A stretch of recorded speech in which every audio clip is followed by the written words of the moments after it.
और 7वीं अनुसूची से संबंधित जो अनुच्छेद है वह 246 है।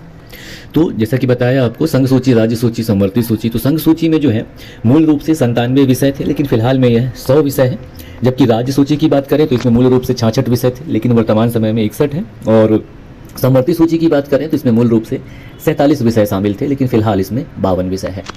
तो जो संघ सूची की थोड़ी सी अगर हम बात कर लें तो जैसा कि बताया कि मूलतः 97, अब इसमें 100 विषय हैं। तो ये जो संघ सूची है, इसमें केंद्र सरकार को भारतीय संविधान की संघ सूची के अंतर्गत जितने भी विषय हैं उन पर कानून बनाने की विशेष शक्ति प्राप्त होती है।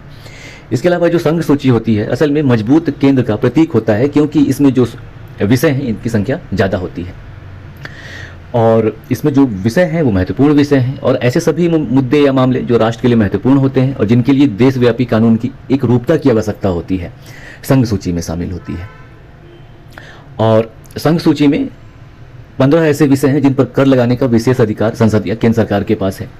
और 88वें संशोधन के द्वारा क्या किया गया, संघ सूची में सेवाओं पर कर नाम का एक नया विषय जोड़ा गया। साथ ही साथ संघ सूची के मामले के संबंध में सर्वोच्च न्यायालय के अधिकार क्षेत्र और शक्तियों को संसद द्वारा बढ़ाया जा सकता है। ठीक है। अब राज्य सूची की अगर हम बात करें तो राज्य सूची जिसमें वर्तमान में 61 विषय हैं, पहले 66 थे। तो क्या हुआ कि 42वें संविधान संशोधन अधिनियम 1976 के द्वारा 5 विषयों को राज्य सूची से समवर्ती सूची में परिवर्तित कर, मतलब चेंज कर, स्थानांतरित कर दिया था। ये विषय थे शिक्षा, जंगल, जंगली जानवर और पक्षियों का संरक्षण, मापजोख और न्याय प्रशासन। सर्वोच्च न्यायालय और उच्च न्यायालयों को छोड़कर सभी न्यायालयों का गठन और संगठन से संबंधित जो मामले थे उसे समवर्ती सूची में स्थानांतरित कर दिया गया है। और ये जो राज्य विषय है, तो जो राज्य सूची में सूचीबद्ध विषय हैं इन पर कानून केवल राज्य विधानमंडलों के द्वारा ही बनाए जा सकते हैं। और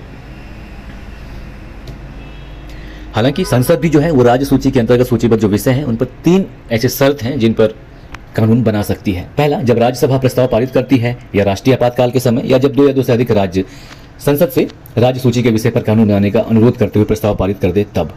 ठीक है, तो ये हो गई राज्य सूची की बात। और समवर्ती सूची की बात करें तो इसके अंतर्गत 52 विषय हैं, पहले 47 था और वही 42वें संविधान संशोधन के तहत 5 विषय इसमें आ गए थे। और समवर्ती सूची में क्या है कि केंद्र सरकार और राज्य सरकार दोनों ही समवर्ती सूची के अंतर्गत विषयों पर कानून बना सकती हैं। हालांकि केंद्र एवं राज्य सरकारें समवर्ती सूची के तहत जो विषय हैं उन पर कानून बना सकती हैं, लेकिन फिर भी अगर कोई विवाद होता है तो केंद्र सरकार द्वारा बनाया गया कानून जो है ये प्रभावी होता है। ठीक है। और समवर्ती सूची में 3 ऐसे विषय हैं जिन पर केंद्र और राज्य दोनों ही सरकारों को कर लगाने का अधिकार है। ठीक है। अब 8वीं अनुसूची की बात करें